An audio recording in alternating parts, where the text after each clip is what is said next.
ये पृथ्वीराज चौहान आखिरी हिंदू राजा हुए, आखिरी हिंदू राजा हुए। उनका वर्णन तो आधे चैप्टर में कर दिया जाता है, लेकिन औरंगजेब, बाबर, खिलजी, इनकी कहानी तो कई किताबों में बताई जाती है। ऐसा क्यों?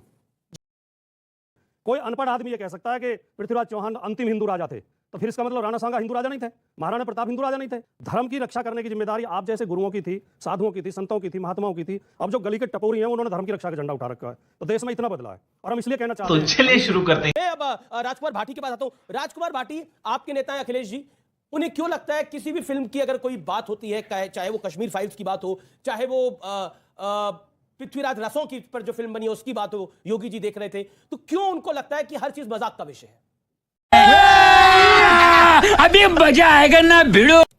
देखिए, आपने शुरुआत की कि इतिहास 2014 के बाद देश आज़ाद हुआ है और इतिहास बदला है। 2014 के बाद इतना बदला है कि पहला इतिहास क्लास में पढ़ाया जाता था, कक्षाओं में पढ़ाया जाता था, यूनिवर्सिटी में पढ़ाया जाता था, अब फिल्मों में पढ़ाया जा रहा है। पहले इतिहास इतिहासकार लिखते थे, अब नेता लिख रहे हैं। अब अमित शाह जी लिख रहे हैं, मोदी जी लिख रहे हैं, सुधांशु जी लिख रहे हैं।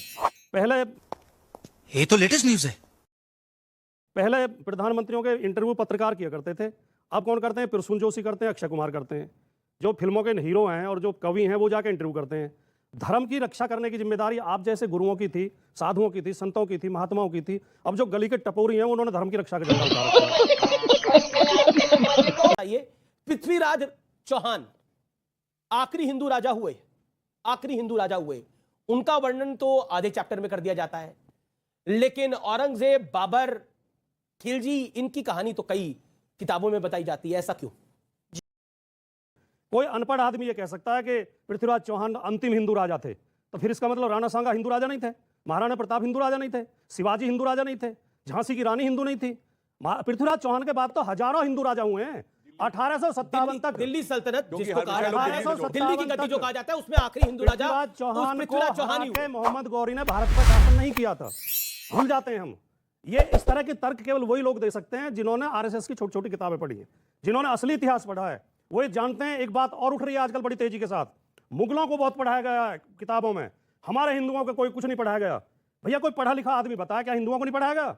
कौन से विषय में नहीं पढ़ाया गया? इतिहास में नहीं पढ़ाया गया, साहित्य में नहीं पढ़ाया गया, तो भूगोल में नहीं आप पढ़ाया गया। औरंगजेब के साथ है। अरे हमने तो किसके साथ हैं? देखिए, सुनिए, अभी प्रमाणित करते हैं कि क्या पढ़ाया गया। साहब, बड़े अदब से पूछता हूं। सुनिए, मेरी बात पूरी नहीं हुई, मैंने आपके बीच में नहीं। अच्छा, बोलिए बोलिए बोलिए। हमने भी थोड़ा बहुत पढ़ा है, ठीक। हम कोई बिना पढ़े लिखे तो आगे नहीं है। हमारे पास भी पोस्ट ग्रेजुएट डिग्री है। मैं तो किताबों में महाराणा प्रताप भी पढ़ाया गया। रणबीर चौकड़ी भर भर कर चेतक बन गया निराला था, महाराणा प्रताप के घोड़े से पड़ गया हवा का पाला था, जो तनिक भगवा से बाघिली लेकर सवार उड़ जाता था, राणा की पुतली फिरी नहीं तब तक चेतक बन जाता था।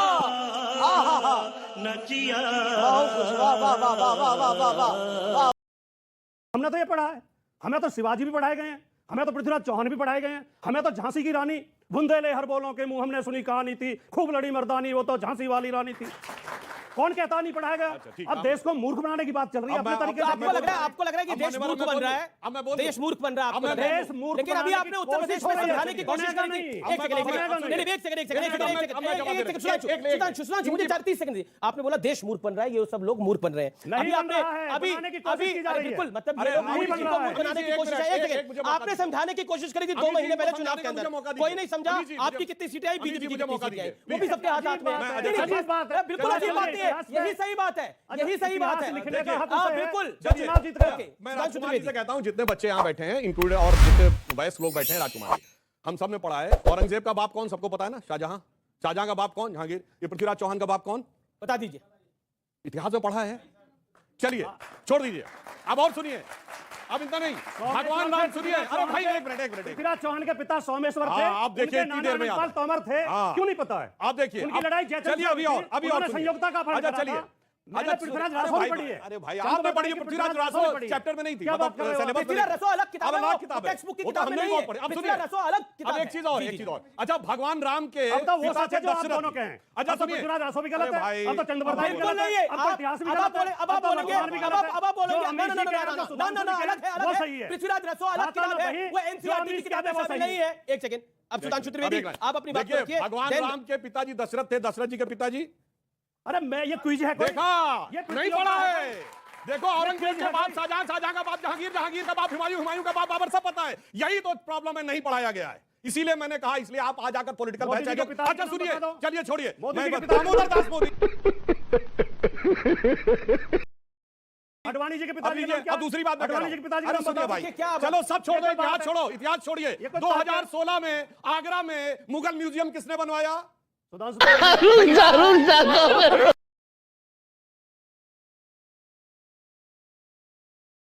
हर्ष शर्मा, पिता का नाम जितेंद्र शर्मा, उनके पिता का नाम विद्याधर शर्मा, उनके पिता का रुको नाम जरा, राजेश शर्मा। आप सबर करो, नाम बताइए। बोला धक्का मेरा नाम राजकुमार है, मेरे पिताजी का नाम श्री रामकरण सिंह है, उनके पिताजी का नाम श्री धारा सिंह जी था, उनके पिताजी का नाम श्री भंता सिंह, उनके पिताजी का नाम श्री भूरा सिंह, उनके पिताजी मजलस जमींदार थे जिन्हें 1857 में अंग्रेजों ने बुलंदशहर कालेआम पे फांसी दी थी, जो कि क्रांतिकारी थे। 1857 बिल्कुल, तालियां आपके पूर्वजों के लिए। आज हम लोगों पर सवाल उठाया जाता है। कोई सवाल नहीं उठा रहा, आपके हमसे पूर्वजों का देशभक्ति सवाल ही का नहीं है सबूत मांगा कोई। जाता है। आपके पूर्व राजकुमार भाटी जी, जो ज्ञानवापी का पूरा विवाद चल रहा है, उसको लेकर शिवलिंग, वहां पर हिंदू पक्ष कह रहा है कि शिवलिंग है, कोर्ट में ये मैटर है। आपको लगता है भी हाल ही में अक्षय कुमार ने एक इंटरव्यू दिया, उन्होंने बोला कि मुझे तो ये शिवलिंग जैसा ही प्रतीत होता है।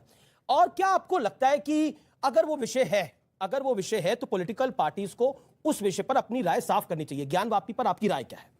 ये अक्षय कुमार कौन है जिसे आप कोट कर रहे हैं? अक्षय कुमार ने कहा ये नहीं, कोई उन्होंने कहा, विशेषज्ञ मैंने राय हैं, दी। कोई विशेषज्ञ हैं, कोई इतिहासकार हैं, कोई महात्मा हैं, कोई ये अक्षय कुमार कैनेडियन हैं, कनाडा की नागरिकता उनके पास, और उन्होंने खुद मीडिया में बोला था देश के हालात खराब होंगे, मैं कनाडा जाके बस जाऊंगा, और जब फिल्मों में काम बंद कर दूंगा मैं कनाडा जाके बस जाऊंगा। वो हमारा आदर्श कैसे होगा? केवल इसलिए कि उसके दो चार ये इस तरह के लोग होते हैं बिजनेसमैन, जिसकी सरकार होगी। ये 2014 से पहले बीजेपी के समर्थक नहीं थे अक्षय कुमार, नहीं, पर ना मोदी जी के समर्थक समर्थक बात थे। है। आज कैसे हो गया? आज वो इसलिए चहेता हो गया है। कमाल हो, यही तो आप लोग, यही तो गड़बड़ करते हैं आप लोग। अगर वो पृथ्वीराज चौहान फिल्म बना रहा है तो बीजेपी का समर्थक कैसे है? अगर वो शिवलिंग को उसको शिवलिंग दिख रहा है तो बीजेपी का समर्थन कैसे है? आप हमारे मतलब आपको मत सिखा, चल। जो शिवलिंग की तरफ है वो आपके विरोध में है, ये ऑटोमेटिकली आप कैसे मान लेते हैं? नहीं, कायदा तो ये कहता है कि मुझे ज्यादा बोल रहे हैं तो आप कम आप बोलो, बोलिए क्योंकि ना, आपको मैं तो सवाल आपको पूछना है। मैं तो डबल माइक दे मेरा रहा था। केवल कहना इतना है, मैं सारी बातों को कंडम नहीं कर रहा, कुछ बातें बहुत उचित हैं, बहुत सही हैं। आदरणीय गुरुजी महात्मा जी हमारे बीच में, उनकी मैं एक एक बात से सहमत हूं, उन्होंने कुछ भी गलत नहीं कहा। उन्होंने ये भी बात सही कही कि केवल इस आधार पर किसी आतंकवादी या किसी हमलावर के पक्ष में नहीं खड़ा होना चाहिए कि वो हमारे धर्म का है। बाय बाय, टाटा, गुड बाय, गया।